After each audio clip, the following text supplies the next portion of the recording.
So, ito na nga mga chika Loras, ang episode 39 ng Widow's War. Ayan, hindi na ako magtataka kung bakit shook na shook at nahuhook yung mga viewers dito dahil sobrang ganda niya. Ayan, ito lang yung teleserye ng GMA na talagang sinusubaybayan ko. Okay, sa pagkamatay nga ni Bev ay, ayon, si George ang mapapagbintangan. Kasi nga, syempre, parang siya lang yung alam nila na may motibo. Diba? Yan. So, ayan. Siya yung mapapagbintangan na naman. And sa teleseryeng ito, hindi natin alam kung sino ba yung talagang bida. Parang lahat ata sila talagang may pinaguhugutan mga galit. Ayan. Actually, hindi ko in-expect na parang papatayin agad yung character ni Bev dito.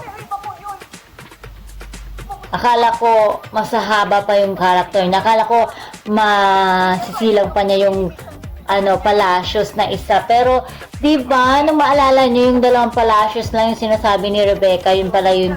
Yung Palacios na yun is yung isa, si Jericho, and yung anak ni Sam.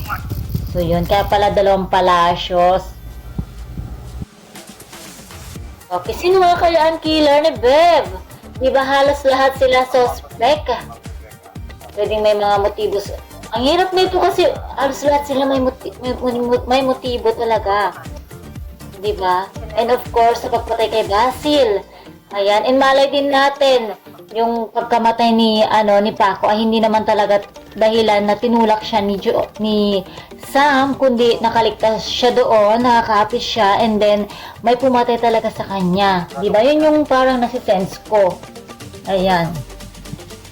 Ang galing ng director dito, sobra, kasi hindi ko talaga mahulaan kung sino ang suspect. Pwede may kinalaman si Amando. Pwede may kinalaman din si Jericho, di ba?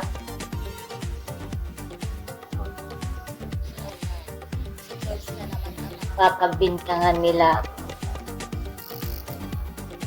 Okay. Kasi nga parang babae yung killer ni Bev. Kasi parang maliit siya na parang kilos niya is babae. Diba?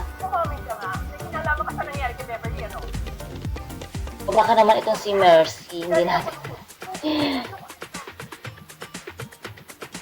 Pero sa tingin ko hindi si Sam. I think hindi siya si Sam.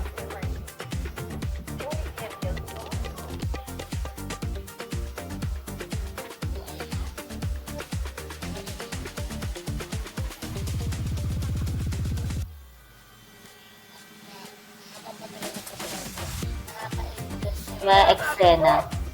Actually, dito sa mga teens na to, may mga nababasa ako na parang kailangan pa nila mag-workshop, ganyan.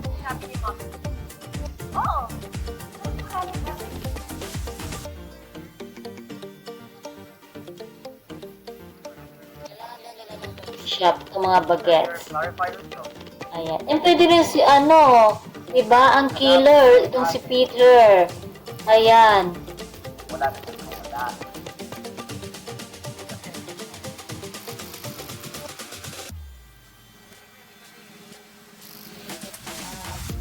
Na naman dito si George. Pero I think hindi talaga si George yung killer ni Bev. May kinalaman din kaya itong si Peter. Diba halos lahat sila is meron talaga motibo. Diba? So mabibigla na lang tayo sa ending na, oh my God, siya pala. Diba?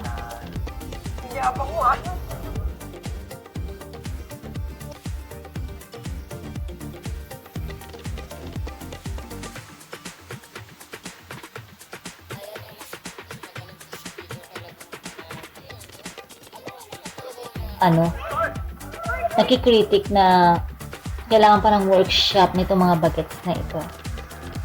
Ayan. Pero, in fairness, effort, yan. Pag-usapan natin, hindi. Itong anak ko na ang dahilan kung bakit nag-awal si Kevin sa resort. Nako, ayan na. Nagkabukingan na. Ito ang palaban ni Dimas na si Sam yung nagsabing baog nga si George. Sabi ko lang. Kahit na, sinadya mo na mag-away si Beverly at si George para sa amin. Hindi din natin alam kung sino talaga yung mga bida kontra bida dito, 'di ba? Kasi si George parang bida kontra bida siya. At the same time, ganun din si Sam, 'di ba? So nakakatuwa yung mga ganitong kaserye na talagang aabangan mo. Talaga hindi na ako magtataka kung bakit nasushook yung mga online viewers dito or mga viewers dito dahil ayon, mapapaisip ka talaga. Alam mo yung sa puso mo. Mabuti ka. Naku. Ano ba naging kasalanan na sa'yo?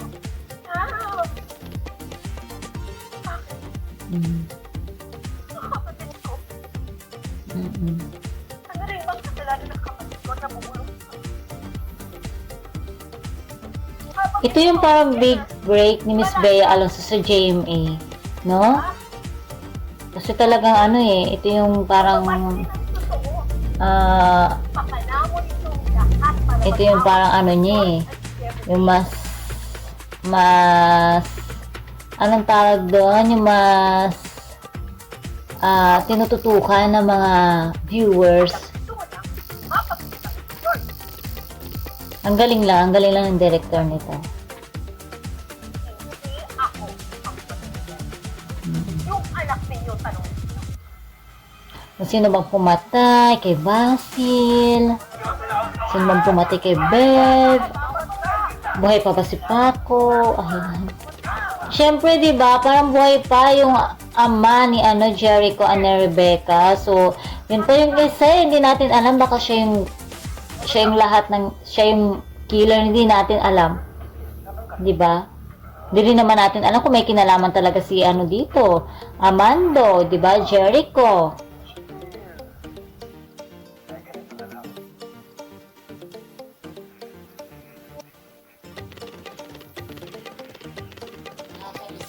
Karakter dito ni Peter, oh. Diba, oh. Pabisit!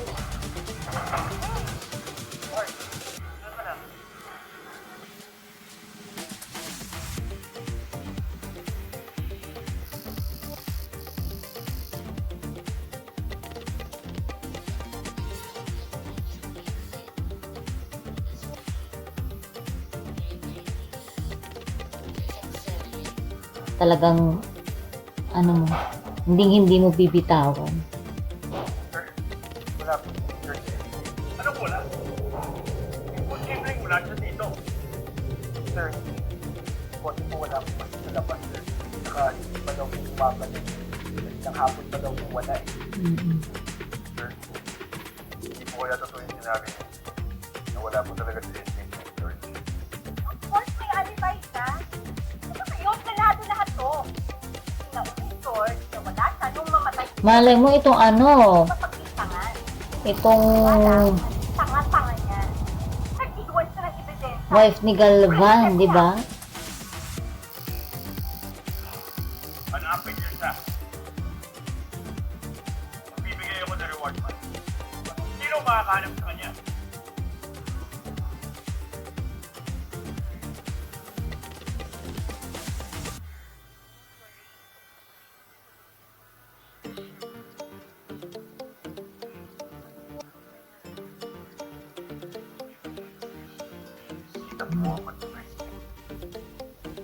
Pay for what you did to them.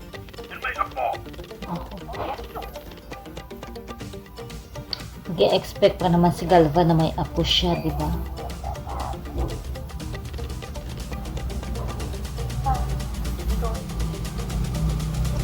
Oh.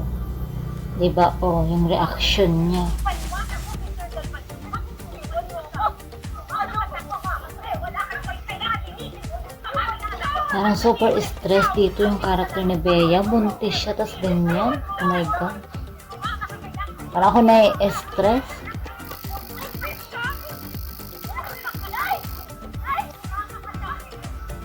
Grabe, kanino kayo itong bahay na to, no? Sobrang laki eh.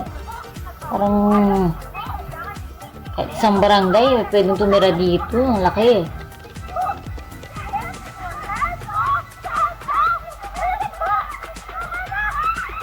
Oh, oh my God. Oh, Si ate.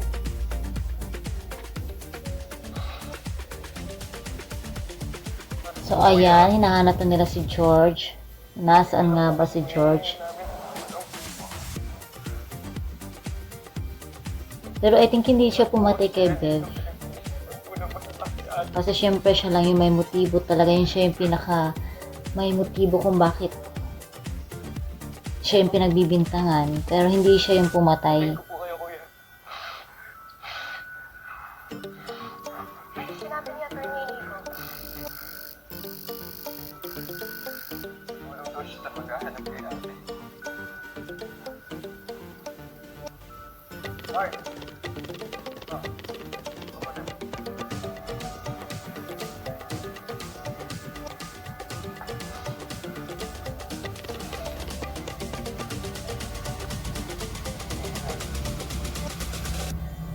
Ayaw, pinabayaan.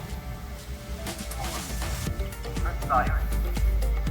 Ang laban ng isa, laban ng lahat.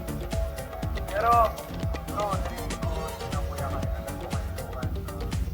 May laban daw ngayon si Victor na hindi natin kaya. Makisaw-saw. Bakit? Ano nangyari kay mama? Hindi ko lang, bro.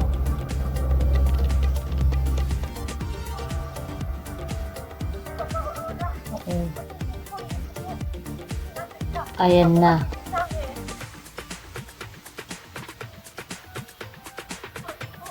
Ayan na. Miss Jean Garcia.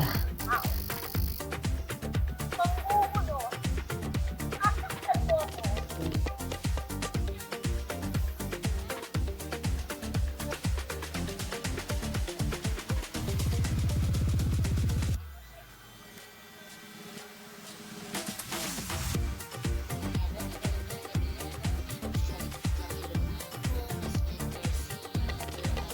So, superb.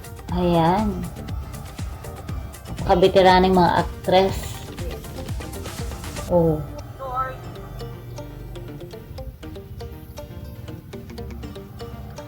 Oh my God. Oh, oh, oh. Ay, naku po. Ayan. Nagtutukan na. Hmm. Sorry po. Oh.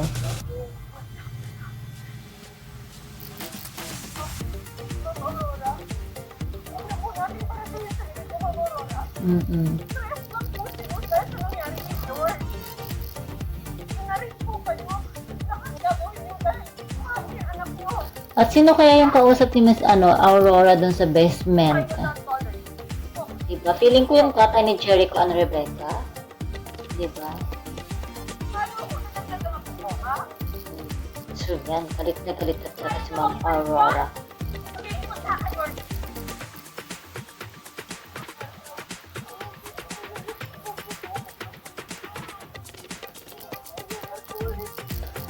Ayan.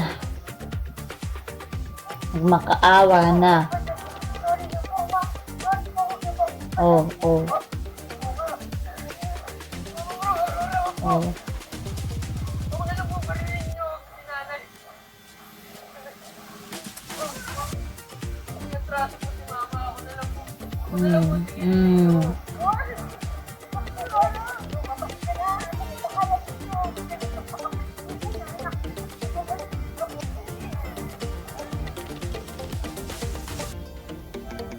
Kakagulo na. May tuwa. Ito natin, kaya naman yung reward pag nahanap natin. Hmm. Kaya nga naman, sayang naman yung reward.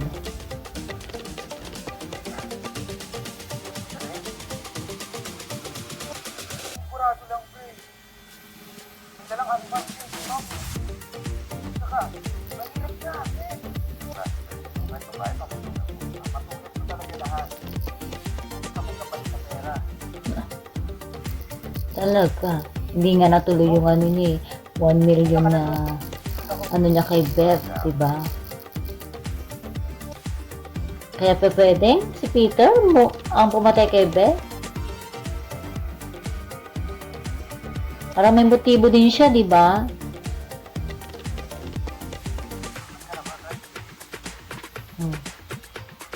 Jericho.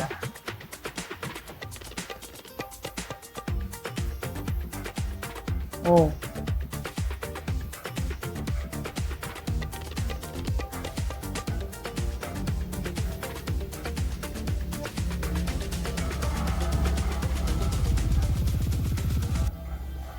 Bakit?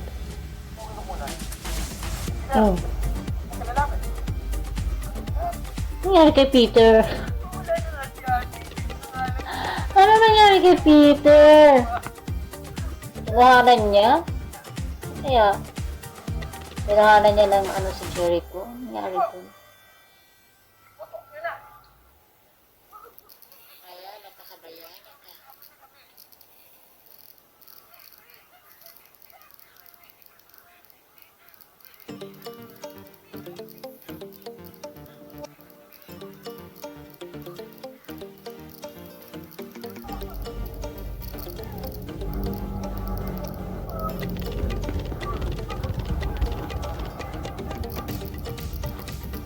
Oh.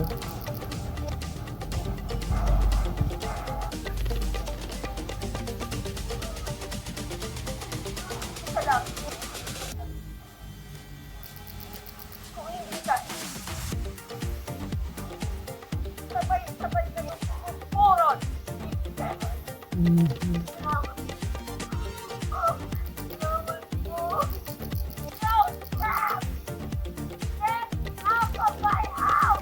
Mm.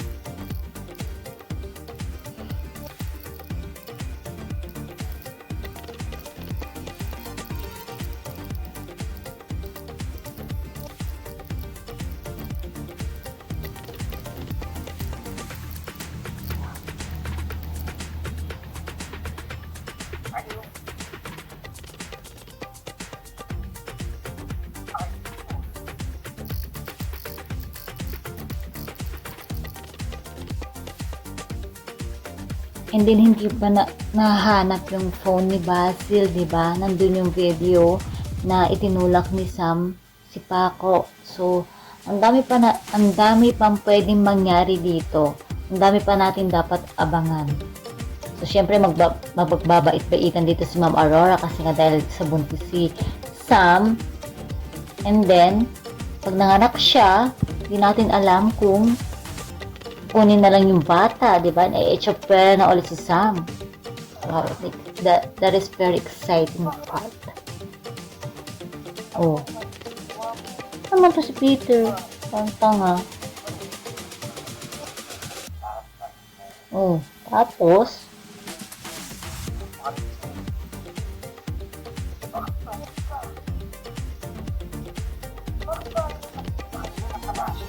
oo nga naman, bakit ayaw niya? O, ayan, pera na naman si Peter. Oh.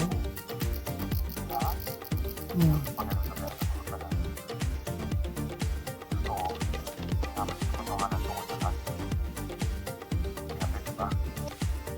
Hmm.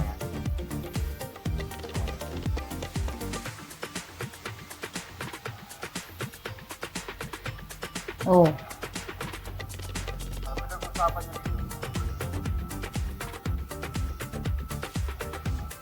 Baka naman ito yung tata ni Jericho. Oh.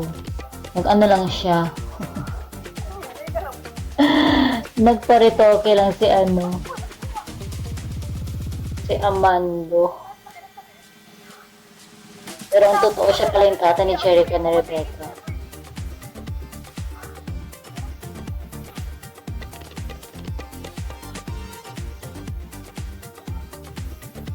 Sabi sa kanya, ikot, patay. Gumawa nun, ay.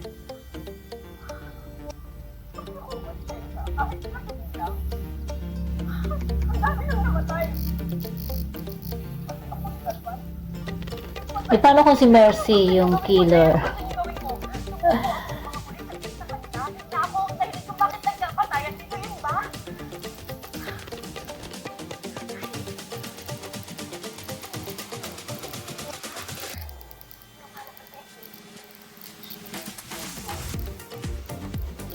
Siya ang bumibigay. But I think, hindi talaga si George yung pumatay eh.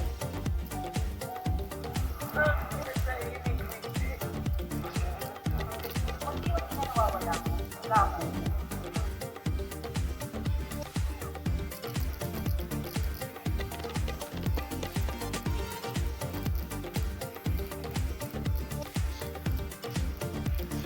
I just don't trust things when it comes to choosing a partner. Nagpapang kayo ba tayo naman sa inyo? Oh. I saw you carrying someone else. Sino to kayo na? Oh, ayan. So, nahuli siya ni, nahuli ni Sam si Ma'am Aurora na pumunta nga sa basement. Sobrang dami-dami nating aabangan sa Widow's War, sa mga chikadoras. Patuloy pa rin natin itong abangan dahil nga napakagandang serye nito ng GMA. Ayan. So, and that's all for mga chikadoras. Please don't forget to like, share, and subscribe my channel. Thank you for watching.